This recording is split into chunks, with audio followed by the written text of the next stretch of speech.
second one. Alright, I've seen a lot of videos with just a bunch of content creators showing you what their favorite builds to use in the raid are, and not the actual, hey, these are the builds you should be using.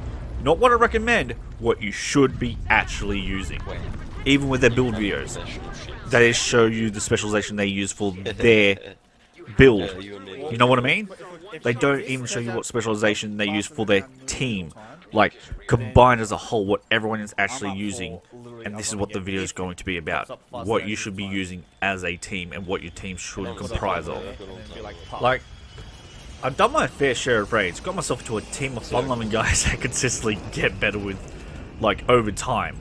Get faster because we've taken the right team and build compositions you need to look into using. And it's just, I'm baffled why people haven't made videos around this. Like, do it. But overall, without any more ranting, to start this off, we're going to look into specializations, what you should be taking into the raid as a team. The answer to this immediate question is, well, all three of them. No, we don't talk about the fourth one. It's great for in Roman PvP, but not in the raid until its specialization weapon gets buffed and has some kind of approvable team buff that doesn't have a on-kill buff for 5 seconds. Like, it's a completely selfish specialization. So now that we know what specializations to use in the raid are, then what is the ratio or setup we need to take of these three specializations? The most favorable to take per subgroup in this update so far is 2 sharpshooters, 1 demolitionist, and 1 survivalist. I've seen a lot of people take into the raid 3 sharpshooters and 1 survivalist per subgroup, or even a completely random setup with even the 4th specialization. The 3 sharpshooters and 1 survivalist still does the job, but leaves your team open to setbacks from certain NPCs and slow times because of that small amount of lacking damage left out which could have been helping you. With only 3 sharpshooters and 1 survivalist, each subgroup will only gain 2 tactical links and access to a small portion of damage for situations because of those only 2 tactical links. If you don't know what I'm talking about when I mention tactical links, then I'm referring to the sharpshooter's specialization perk that gives your teammates plus 10% headshot damage when closer to the target than you. And the survivalist specialization perk that gives your teammates plus 10% damage when a status effect is applied to the enemy. This leaves you without the demolitionist tactical link, which gives you the plus 5% damage out of cover to enemies, which is way more consistent overall than the other. 10 feet. And I know a lot of people say that 5% is not a lot of damage. So what is the point when in fact the point being is literally that it is 5% extra damage. That's spread out to 3 other teammates in your subgroup. It's like saying, oh wow, I picked up this 5% damage mod that will easily go in this empty offensive mod slot on my holster that will make my gun so much stronger right now. Better throw it away because who needs a higher base damage on their gun? Right, but I digress. What I'm saying is if you can increase your damage output and or effectiveness for you and your team without sacrificing too much in your stats for like survivability, then go for it. But if you're only increasing your effectiveness for yourself that only benefits yourself, then the raid is not for you. Just drop it. Don't worry about it. You are in a team. You work as a team. You help your team by putting on stats and builds that helps the team by being part of it. Right, now if you're going to play sharpshooter, you will be the main DPS on each of the bosses. That does not mean you are too busy or too good to play solo and not shoot the NPCs, that ignore the requirements of each boss zone and not help your teammates. If there is a computer and boomer zone that needs to be pressed and you openly ignore it when you are the closest, then you'll be hurting your team's effectiveness and be pushing a high risk of wiping and restarting the entire... Right. So, the pros and cons of playing this class in the raid. Pros. All your weapons have massive stability and accuracy. Also, your TAC 50 is especially great for Razorback's weak points. The cons. You gotta land your headshots to get the bonus. Only works on enemies with actual heads. The medkit is hot garbage and you should not spec into it. Seriously. This like medkit really needs a buff. 50% health or armor, and just to give yourself only fucking like status immunity. Wow, why not the entire team? Why just yourself? Something.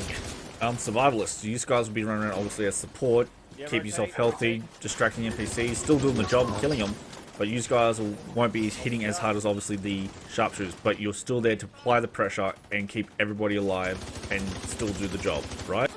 While you're playing Survivalists in the raid, you are the backbone for the team.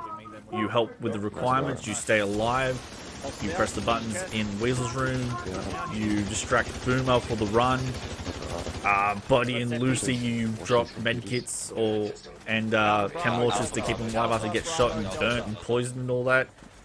And you open the hatches for Razorback. You are a staple in the team. Always have the 2 survivalists and make sure you stay alive for your team. Okay, survivalists, pros.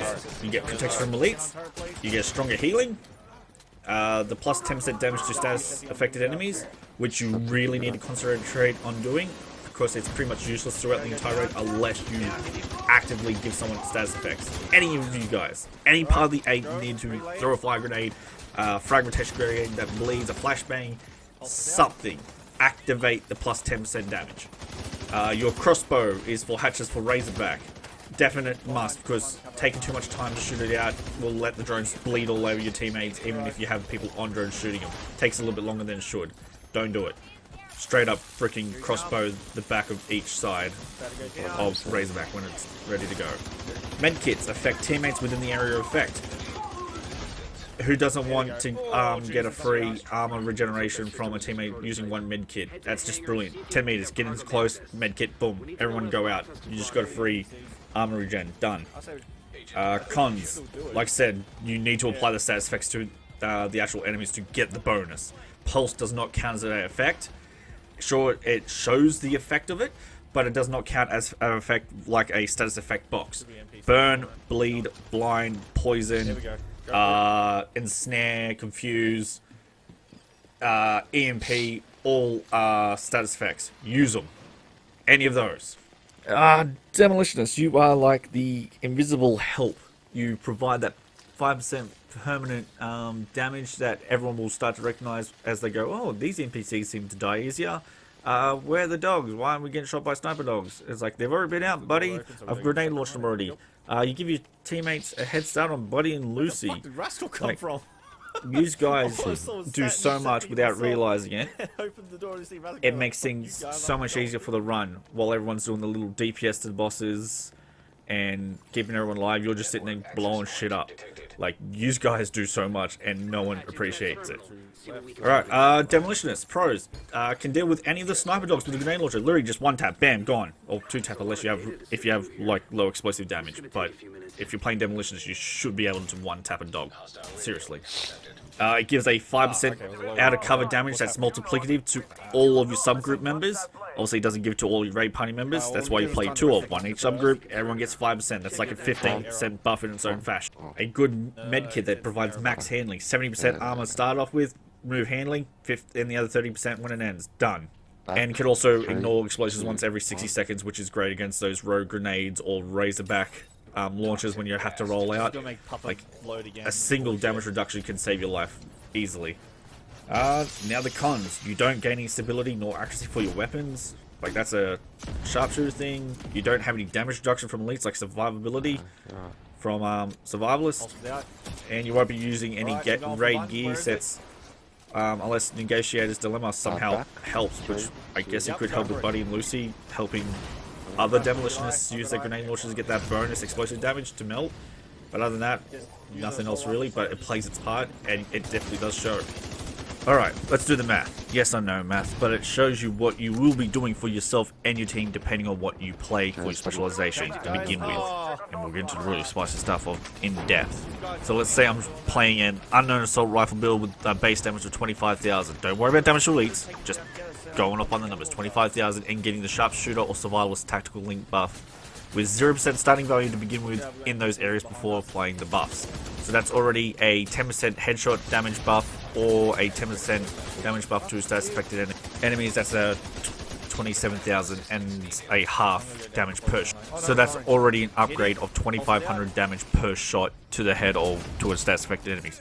So if we move to Demolitionist, where that's only half that, you will get 1,250 extra. Now do you see from the split values, even though it's half, do you see where we're... So combining Demolitionist and Survivalist or Sharpshooter, you're hitting about 28,000 plus in damage, and then combining all three will allow you to hit 31,000 plus in damage. That's easily 6,000 plus at its highest, just from having all three specializations in your subgroup. Right, so let's put those values into a more realistic build, saying with just damage to elites to start off with. So you get damage to elites with the plus 70% on your 25,000 base damage AR to give you a new value of 42,000 and a half, right? 42,500 damage already begin with just having a damage to elites. So combining these all together gives us a crazy value of 53,000 plus before even trying to get even deeper into the point of all this. That being said, team composition supports build compositions. Sure, your build's great, but does it support everybody? Yes or no? If it doesn't, keep going. Make something different. Try again. Right, now that we finished team composition, let's move on to build composition. My recommendation for builds in the raid, if you're new or with no raid gear sets, Berserk builds, Unbreakable builds, and Clutch builds. If it was me, and you want to go take that step further, try any of those three builds, plus Spotter. If you can put Spotter on any three of those builds, you're giving yourself so much more damage, you don't even realize it. If you're playing the Survival specialization, I would more likely recommend you play Unbreakable build, just because when you obviously break your armor from the NPCs, you get the free medkit. A free plus 10% value of medkits per every 5 seconds, or however it goes off of, to all your teammates within 10 meters is bloody outstanding. Also, the reason why I'm recommending Spotter is because while you can play Pulse, the Spotter obviously reacting off the Pulse will give you the 20% multiplicative damage. Also with Pulse in your team, it's so much easier to detect drones because you're always getting shot from unknown directions. You're thinking, where the flying hell are we getting shot from? And you see this giant yellow ping after you use your Pulse, and it's so much easier. So many times I was able to shoot the drones off my teammates because they're like, I'm getting shot. You're like, where the heck is it? Because they might be hiding behind a pole or so. Activate Pulse, boom, Spotter kicks in, kick their ass with that extra 20% damage. Survivability wise, I'll be looking at 200k plus armor and 100k plus health. Doesn't matter what build you're running. If you run both those statistics for your builds, that's awesome. 200k armor, even if you're playing Berserk build, 200k armor is no joke, because that way you can also give yourself a little bit of armor if you do get really low health and you are not playing clutch. So it gives you that little bit of backup room to go with. Weapon damage wise, assault rifles and SMGs have got to be at least 25k plus base damage at least, and LMGs is going to be 30k plus base damage as well. The reason why they have such higher base damage compared to other builds is because you're going off weapon damage, which is also going by multiplicative value of like 50%, 80%, however high you can get it. Now, if you can't reach that high base damage, there are other ways to get around it to reach those same values and a little bit higher, and that's through multiplicatives. So by having more multiplicatives and the higher multiplicatives, you will achieve higher damage than you would just switching into one stat. To know what stats are multiplicative, that is headshot damage and crit damage falling into the same category as each other, damage to elites, damage to armor or health, because you're not going to shoot armor and health at the exact same time, it's not possible, out of cover damage, and alternative damage. What I mean by alternative damage is stuff like Spotter, Aces and Eights, Wicked, and Tip of the Spear, being you get bonus damage to such and such that's not raw weapon damage. On the ropes doesn't count, as it specifies plus 25% weapon damage, specifically raw, like that's raw damage. Where Spotter says pulsed enemies get plus 20% damage intake kind of thing, blah blah blah blah blah. So word of advice, try to access as much multiplicators as possible. You do not want to stack into one stat too much.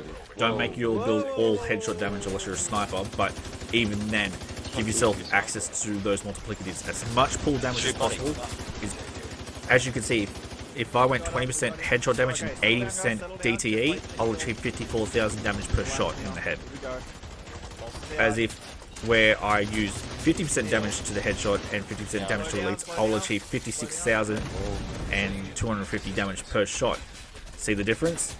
But if you can raise both at the same time, obviously you get higher value. But don't stack too much into one stat. It's the reason why Aroldi can out-snipe aces and eights.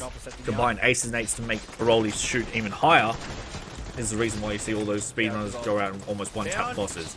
The thing's strong because it has such higher multiplicatives on its side, where damage to elites is only on the master for aces and eights.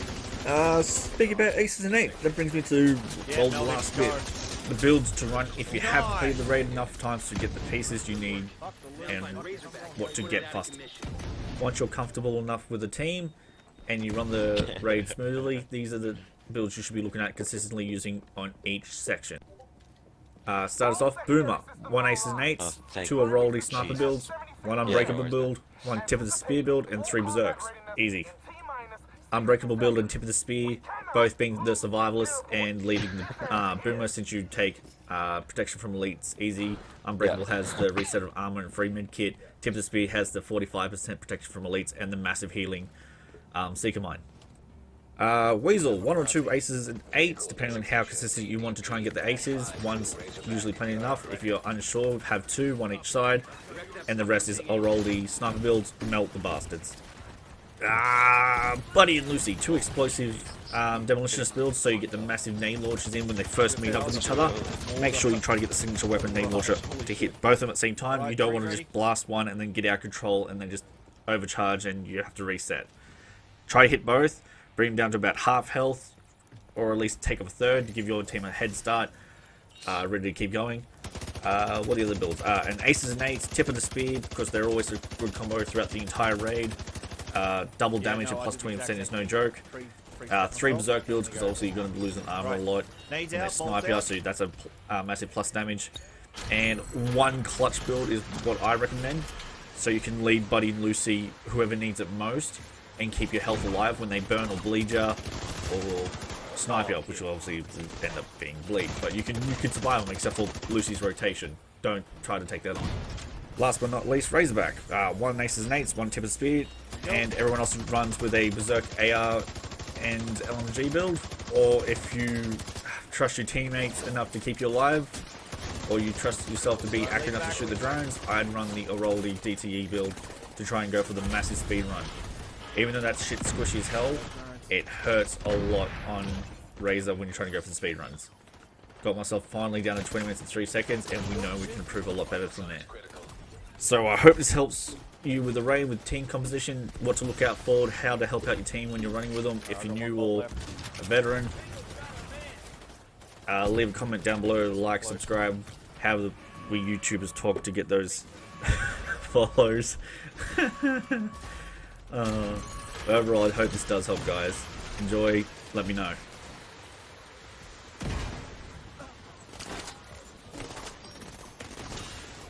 That was me. Oh shit.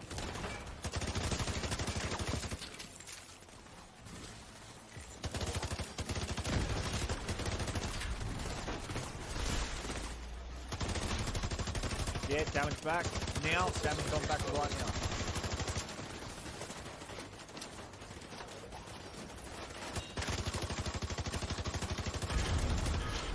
Roll out. Alright, get on. Oh, Yeah, you're going for ammo? I'm hopping off. I'm hopping off. Yep. Yeah, popping up there. Yeah. This will be time for you to find bolts, man.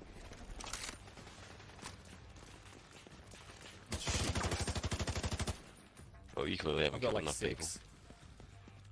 Yeah, kill the people. Alright, say when.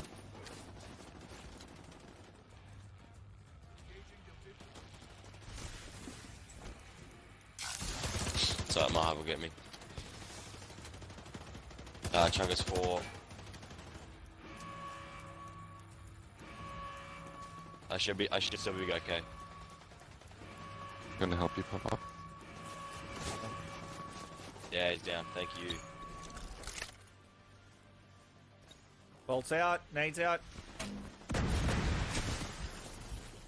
Oh.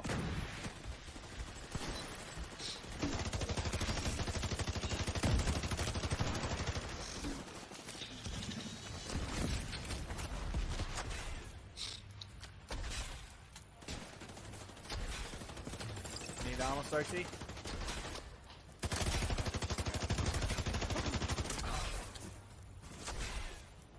Needs out, bolts out.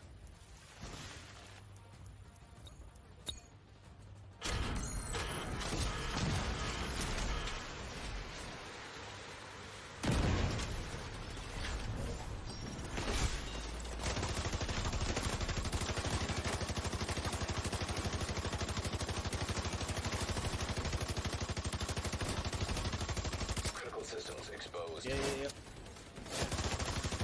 Prep it. Critical systems Bunch down. compromised. At the back. Oh, leave it up one minute. Critical Kill systems back. exposed. Go. Nah, it's alright. Straight It's alright, on. it's not gonna take you long to fix it anyway. Trying this one. Find him. Yep. Yeah, we're good.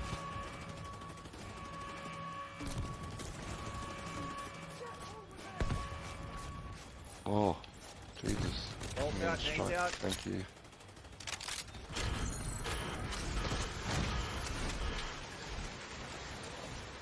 That was a close one. Yeah, me too. If we made that call Fuck that shit up. Fuck that shit up back and a put it in you guys. slight bit earlier, we would have made that.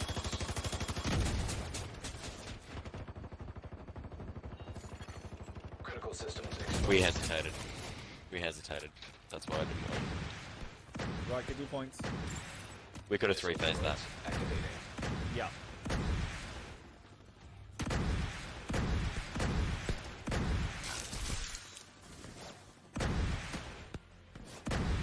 Four. Chief self-shot. I saw that little crap.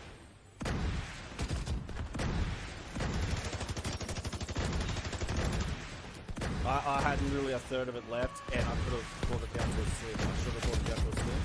I was just scared of it, like, attacking any kind of shot. Yeah, so I hesitated.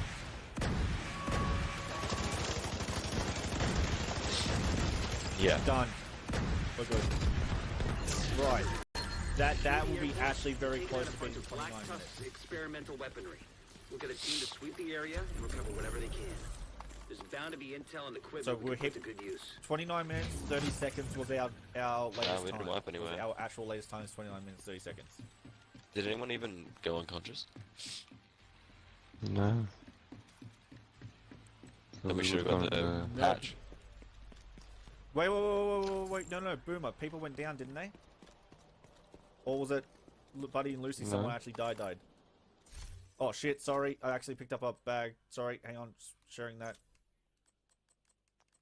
I actually picked up someone's bag. My bad. I dropped it straight away.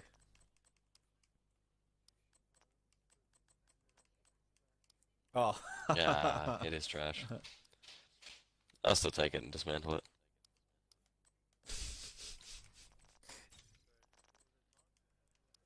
Oh, I'll check now. Leaderboards, raid time, X. Nah, we must have missed out by a little bit. 29 minutes, 30 seconds.